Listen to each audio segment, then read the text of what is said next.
హాయ్నా hi. ఇప్పుడు మనం ఏపీలో చూసుకుంటే ఇక్కడ తెలంగాణలో లాగే ఫ్రీ బస్ కూడా స్టార్ట్ చేశారు ఏపీలో నిన్నటి నుంచే. దాని మీద మీ ఒపీనియన్ ఏంటి అన్న? మంచిదే, ఎందుకంటే వాళ్ళు ఒక మాట ఇచ్చారు కాబట్టి 6 పథకాలు ఏవో ఆ పథకంలో ఇదొక పథకం నెరవేరుస్తున్నారు. ప్రజలు సంతోషంగా ఉంటారు. ప్రజలు సంతోషంగా ఉన్నారని ప్రభుత్వం కూడా సంతోషంగా ఉంటుంది. ఇప్పుడు తెలంగాణలో ఏమవుతుందో అక్కడక్కడ చిన్న చిన్న ఇష్యూలు అవుతున్నాయి.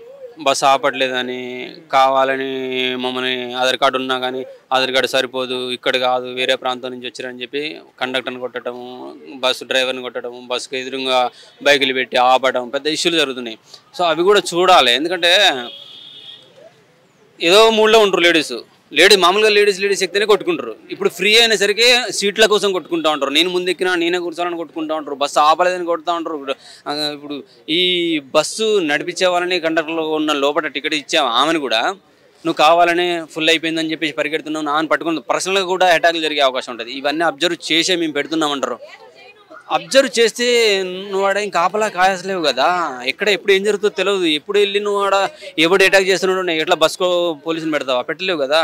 ప్లస్లు ఉన్నాయి, మైనస్లు ఉన్నాయి. సేమ్ టైం ఆటో డ్రైవర్లకు ఇబ్బంది అవుతూ ఉంటుంది. వాళ్ళు ఇప్పుడు ఆల్రెడీ తెలంగాణలో చూస్తున్నాం, కర్ణాటకలో చూస్తున్నాం, ఆటో డ్రైవర్లు మస్తు ఇబ్బందులు పడుతున్నారు. వాళ్ళ పట్ట కూటికి అన్న ఒకప్పుడు కనీసం 1000-2000 వచ్చేది, ఇప్పుడు 100 కూడా రావట్లేదని బాధపడుతున్నారు. చాలా మైనస్లు ఉన్నాయి, చాలా ప్లస్లు ఉన్నాయి. ఇప్పుడు ఏంటంటే స్పాట్లో పబ్లిక్ లేడీస్కి ఫ్రీగా ఒక 10 రూపాయలు 20 రూపాయలు మిగులుతున్నాయి, 50 రూపాయలు 100 రూపాయలు మిగులుతున్నాయి. సేమ్ టైం గవర్నమెంట్కి ఓకే మాకు ఒక పథకం ఇస్తా ఉన్నాడు, ప్లస్ అయింది, వీళ్ళు మంచి పని చేస్తారని వాళ్ళు అనుకుంటారు, మెచ్చుకుంటారు. కానీ రాను ఏమవుతుంది, ఖర్చు గవర్నమెంట్ మీద బడ్డన్ అవుతుంది కదా. మళ్ళీ అది 12 రూపాయలు మళ్ళీ ప్రజల మీదనే పడుతుంది కదా. అలాగే చూసుకుంటే ఇప్పుడు తెలంగాణలో మనకి ప్రభుత్వం నుంచి ఎంతో కొంత ఆదాయం అనేది వస్తూ ఉంటుంది. ఇప్పుడు అలాగే అసలు ఏపీలో చూసుకుంటే అసలు ప్రభుత్వానికి ఆదాయమే లేదు. అలాంటి సమయంలో ఫ్రీ బస్ అనేది అవసరమా? ఇంకా బడ్డనే అది. ఇప్పుడు ఆర్టీసీ డిపార్ట్మెంట్ అనేది దానికి ఆదాయం ఇప్పుడు ఫ్రీ బస్ ఇవ్వడం వల్ల ఎట్లాగో టికెట్ అయితే కట్ చేయాలి. ఎందుకంటే ఎంతమంది ఎక్కారని ప్రూఫ్ చూపించాలి కాబట్టి. ఆర్టీసీ డిపార్ట్మెంట్ అది ఒక సంస్థ కదా, దానికి గవర్నమెంట్ నుంచి ఫండ్ ఇవ్వాల్సి వస్తుంది. ఏపీ గవర్నమెంట్ నుంచి ఆర్టీసీ సంస్థకి ఫండ్ ఇవ్వాల్సి వస్తుంది. సో ఆ ఫండ్ ఎక్కడి నుంచి రావాలి? 12 రూపాయలు ప్రజల దగ్గర నుంచి వసూలు చేసేది కదా. మళ్ళీ మీరు ఏదో ఒక విధంగా వేరే కాడ పన్నులు పెంచుతారు కదా, అది మళ్ళీ గవర్నమెంట్ మీద ఎఫెక్ట్ పడుతుంది కదా. ఆ ఎఫెక్ట్ పడ్డప్పుడు మీరేం చేస్తారు? ప్రజలకు పన్నులు పెంచేసి ప్రజల మీద పెడతారు. అప్పుడు మళ్ళీ ఎవడో కూడా ఆపోజిషన్లో ఇంకెవరో గుర్తు చేస్తూ ఉంటారు. అప్పుడు ఫ్రీ బస్ ఎక్కారు, ఇప్పుడు కావాలని ఇప్పుడు పన్నులు పెంచారు సరిపోయిందని మళ్ళీ తిడుతూ ఉంటారు. అప్పుడు గుర్తు వచ్చేస్తుంది. మైనస్లు ఉన్నాయి, ప్లస్లు ఉన్నాయి. స్పాట్లో ప్లస్లు ఉండొచ్చేమో కానీ ఫ్యూచర్లో మైనస్లు ఉన్నాయి. ఇంకేదైనా రూపంలో ఒక మంచి స్టడీ, మంచి విద్య, ఒక మంచి ఉద్యోగం ఇచ్చేసి నువ్వు ₹1 పెంచుకున్నా ఏం కాదు. చలో గవర్నమెంట్ ఉద్యోగం వచ్చింది కానీ నాకు ₹1000 సంపాదిస్తున్నాడు రోజుకి, ఈరోజు నాకు ₹10 ఖర్చు అయితే నష్టం ఏం లేదు అనే ఫీలింగ్ ఉంటుంది. బాగా ఆలోచిస్తే బెటర్ అని నా అభిప్రాయం. అలాగే చూసుకుంటే ఇప్పుడు ఇచ్చినవి 6 గ్యారెంటీలు. 6 గ్యారెంటీలో ఎన్ని అమలైనవి అనేసి మీరు అనుకుంటారు?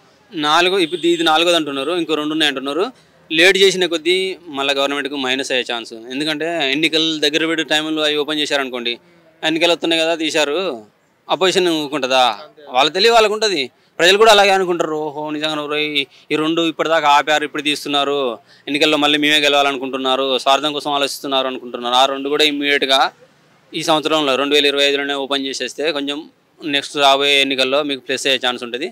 అన్ని పథకాలు చెప్పిన మాట ప్రకారం అమలు చేస్తేనే బెటరు, లేకపోతే నష్టం జరుగుతుంది ఖచ్చితంగా.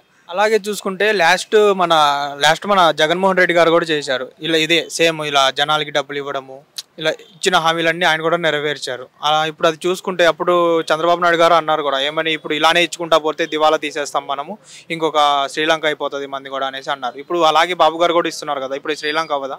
ఖచ్చితంగా. ఇంకా ఏ గవర్నమెంట్ అయినా ప్రజల్ని మెప్పించాలి, మళ్ళీ మేము మెప్పు పొందాలి, మళ్ళీ మేము గెలవాలనే ఉద్దేశంతో సంక్షేమ పథకాలు అమలు చేసుకుంటూ పోతుంది.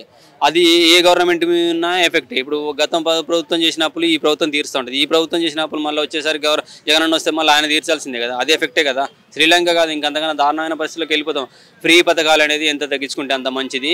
వాళ్ళకు సేవ రూపంలో ఇంకేదన్నా ఇవ్వాలంటే ఫ్రీ డబ్బులు ఇవ్వడం, ఫ్రీ పథకాలు ఇవ్వడం, హెవీగా ఇవ్వడం మాత్రం పెట్టుకోవద్దు. అది ఏ గవర్నమెంట్ కానీ ఎఫెక్టే. చాలా ఇబ్బందులు పాలవుతాం.